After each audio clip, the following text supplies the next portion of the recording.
दोस्तों इस टाइम मुकेश अंबानी की नेटवर्थ 118 बिलियन डॉलर है और फोर्ब्स बिलियनियर लिस्ट के अनुसार वे दुनिया के 9वें सबसे धनी व्यक्ति हैं। लेकिन उनके छोटे भाई मिस्टर अनिल अंबानी की बात करें तो उनकी नेटवर्थ इस समय 0 है। दोस्तों अभी कुछ समय पहले तक उनकी हालत इतनी खराब थी कि उन्हें अपना घर चलाने के लिए अपनी वाइफ के गहने तक बेचने पड़े थे। अब एक भाई इतना अमीर और दूसरे की हालत इतनी ज्यादा खराब है, ये बात किसी के भी गले नहीं उतरती। असल में अनिल अंबानी के हालात हमेशा से ऐसे नहीं थे। इनफैक्ट 2008 में इनकी नेटवर्थ 42 बिलियन डॉलर थी और उस टाइम ये देश नहीं बल्कि दुनिया के छठे सबसे अमीर व्यक्ति थे। लेकिन फिर अचानक उनकी लाइफ में कुछ ऐसा हुआ कि वो एक झटके में आसमान से जमीन पर आ गिरे। अब आप लोगों ने जीरो से उठकर करोड़पति बनने वाले लोगों की इंस्पिरेशनल स्टोरीज तो बहुत बार सुनी होगी, लेकिन आज मैं आपको बताऊंगा कि दुनिया के सबसे अमीर लोगों में शुमार किए जाने वाले अनिल अंबानी आखिर कंगाल कैसे हो गए और उनकी इस बर्बादी में उनके बड़े भाई मुकेश अंबानी का क्या रोल है। तो फिर चलिए अब इस इंटरेस्टिंग वीडियो को शुरू करते हैं। दोस्तों रिलायंस इंडस्ट्रीज के फाउंडर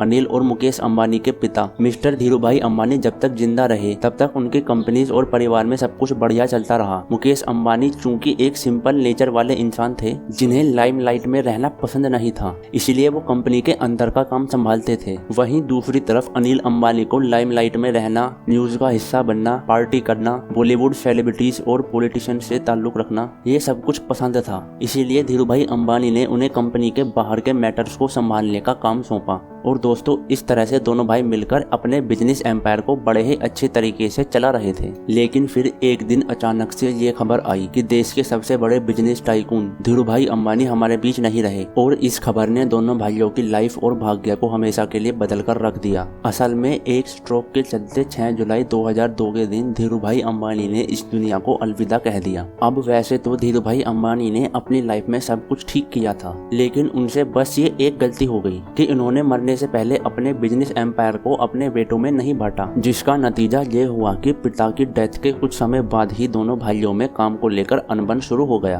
और कुछ ही समय में ये झगड़ा इतना ज्यादा बढ़ गया कि माँ कोकिला बेन को बीच में आकर सारा कारोबार अपने बेटों के बीच बांटना पड़ा।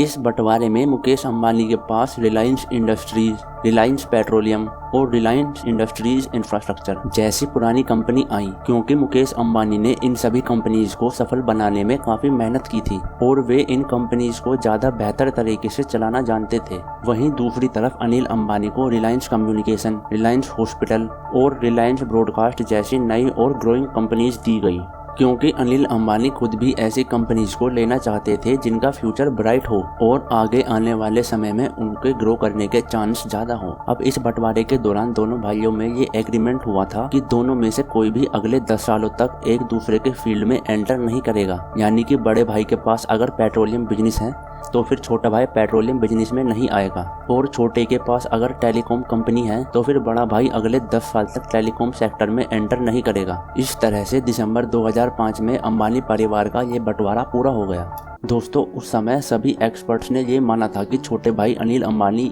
बहुत ही जल्द बड़े भाई मुकेश अंबानी से आगे निकल जाएंगे, क्योंकि लोगों को ऐसा लगता था कि उनके हिस्से में ज्यादा अच्छी कंपनी आई है। और देखा जाए तो लोगों का ये प्रेडिक्शन शुरुआत में सही साबित होते हुए भी नजर आया, क्योंकि ये बंटवारा होते ही अनिल अंबानी ने तेज रफ्तार से ग्रो किया था। इनकी गिनती दुनिया के सबसे अमीर लोगों में की जाने लगी थी। नो डाउट ये अनिल अंबानी की रिलायंस का गोल्डन पीरियड था, जहाँ अखबारों से लेकर न्यूज चैनल्स तक हर तरफ सिर्फ इन्हीं का ही नाम छाया रहता था। और इनके थॉट्स कुछ ऐसे थे कि ये घर से ऑफिस जाने के लिए हेलीकॉप्टर का यूज करते थे। इसके अलावा लाइमलाइट में बने रहने के लिए अनिल अंबानी ने एड लैब्स फिल्म्स नाम की एक कंपनी खरीदकर एंटरटेनमेंट इंडस्ट्रीज में भी एंटर कर लिया, जहां पहले तो उन्होंने साल 2009 में इस कंपनी का नाम बदलकर रिलायंस मीडिया वर्क्स रख दिया और फिर famous Hollywood director Steven Spielberg के साथ मिलकर एक जॉइंट वेंचर के जरिए कई फिल्मों का प्रोडक्शन भी किया। अब आपकी जानकारी के लिए बता दूं कि उनके प्रोडक्शन में बनी एक फिल्म ने ऑस्कर अवार्ड भी जीता था। और दोस्तों उस टाइम अनिल अंबानी के नाम का सिक्का कुछ ऐसा चल रहा था कि साल 2008 में जब ये रिलायंस पावर का आईपीओ लेकर आए तो फिर वो 60 सेकंड से भी कम समय में सब्सक्राइब हो गया था और ये इंडियन कैपिटल मार्केट में आज भी एक रिकॉर्ड है। इन सब के अलावा अपने पॉलिटिकल रिलेशंस की हेल्प से अनिल अंबानी 2 साल के लिए राज्यसभा के एमपी रहे थे और अभी तक अनिल अंबानी की लाइफ में सब कुछ बढ़िया चल रहा था। लेकिन अब इस वीडियो में हम जानेंगे कि कैसे अनिल अंबानी का डाउनफॉल शुरू हुआ। दोस्तों, अनिल अंबानी अपनी लाइफ में बहुत तेज रफ्तार से ग्रो करना चाहते थे, इसीलिए उन्होंने कारोबार को बढ़ाने के लिए अपनी हर एक कंपनी में बड़े बड़े इन्वेस्टमेंट करने शुरू कर दिए और इसी दौरान रिलायंस कम्युनिकेशन में लगभग $2 बिलियन का इन्वेस्टमेंट करके वे 3G टेक्नोलॉजी को लेकर आए और इस टेक्नोलॉजी की हेल्प से वे टेलीकॉम इंडस्ट्री के किंग भी बन गए, जहाँ इस सेक्टर में उनकी कंपनी 2006 से 2010 तक नंबर 1 पर रही। लेकिन दोस्तों, इसमें प्रॉब्लम ये थी कि अनिल अंबानी का ये टेलीकॉम बिजनेस CDMA टेक्नोलॉजी पर बेस्ड था और ये टेक्नोलॉजी 2G और 3G को सपोर्ट करती थी, लेकिन 4G को सपोर्ट नहीं करती थी। अब ऐसे में जब समय के साथ टेक्नोलॉजी में बदलाव आया तो फिर रिलायंस दूसरी GSM बेस्ड कंपनी से पिछड़ना शुरू हो गई और बस यहीं से अनिल अंबानी का डाउनफॉल शुरू हुआ। अब रिलायंस कम्युनिकेशंस की हालत वैसे ही काफी खराब चल रही थी, लेकिन ये पूरे तरीके से बर्बाद तब हुई जब 2017 में मुकेश अंबानी भी Jio 4G के साथ इस इंडस्ट्री में उतर गए। दरअसल 10 साल तक एक दूसरे के बिजनेस फील्ड में ना आने का जो कॉन्ट्रैक्ट था वो अब पूरा हो चुका था। ऐसे में मुकेश अंबानी को पूरी आजादी थी कि वो टेलीकॉम या फिर दूसरे किसी भी सेक्टर में एंटर कर सकते थे। ये बात तो आप सब भी जानते होंगे कि जियो की आंधी के सामने बड़ी बड़ी टेलीकॉम कंपनी बर्बाद हो गई, तो ऐसे में भला पहले से नुकसान में चल रही रिलायंस कम्युनिकेशन कैसे बच पाती। और ऐसे में जियो के सामने ये कंपनी भी बैंकरप्ट होकर हमेशा के लिए बंद हो गई। इसके अलावा अनिल अंबानी को अपने बड़े भाई से दूसरा झटका ये लगा कि उन्होंने अपनी गैस का प्राइस बढ़ाकर डबल कर दिया था।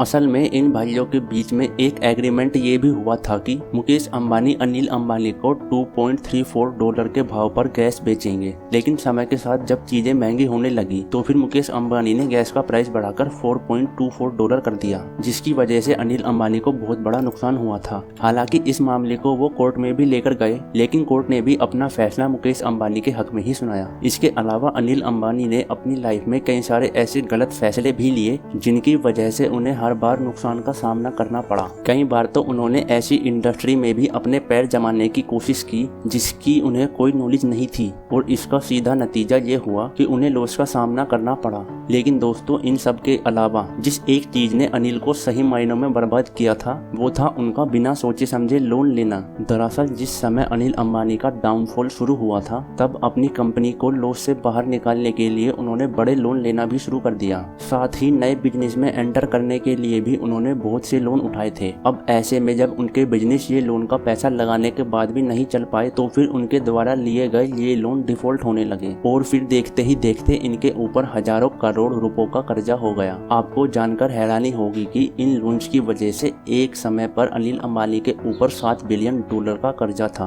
और 2019 के दौरान तो एडिक्शन कंपनी के $80 मिलियन ना चुकाने के जुर्म में इन्हें जेल भी होने वाली थी। लेकिन लास्ट मोमेंट पर बड़े भाई मुकेश अंबानी ने ये लोन चुकाकर उन्हें जेल जाने से बचा लिया था। अब इस समय की अगर बात करें तो अनिल अंबानी के ज्यादातर कंपनी या तो बर्बाद होकर बंद हो चुकी हैं या फिर वे अपना कर्ज चुकाने के लिए उन्हें बेच चुके हैं। साथ ही उनके ऊपर 3 चाइनीज कंपनी का भी लोन है।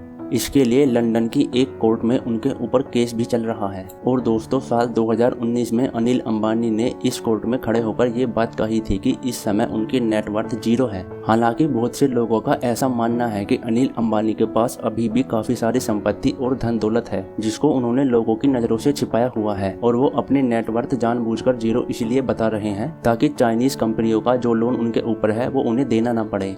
हालांकि इस बात में कितनी सच्चाई और कितना झूठ है ये कह पाना बहुत मुश्किल है। बाकी आज की हमारी इस वीडियो में बस इतना ही। ये वीडियो आपको कैसी लगी मुझे कमेंट्स में जरूर बताएं। आपका बहुमूल्य समय देने के लिए मैं बहुत बहुत धन्यवाद करता हूं। और अगर आप ये जानना चाहते हैं कि धीरूभाई अंबानी ने 0 से 75,000 करोड़ रुपयों का साम्राज्य कैसे बनाया तो लेफ्ट में आ रही इस वीडियो पर क्लिक करें। मिलते हैं अगली किसी वीडियो में, तब तक के लिए जय हिंद।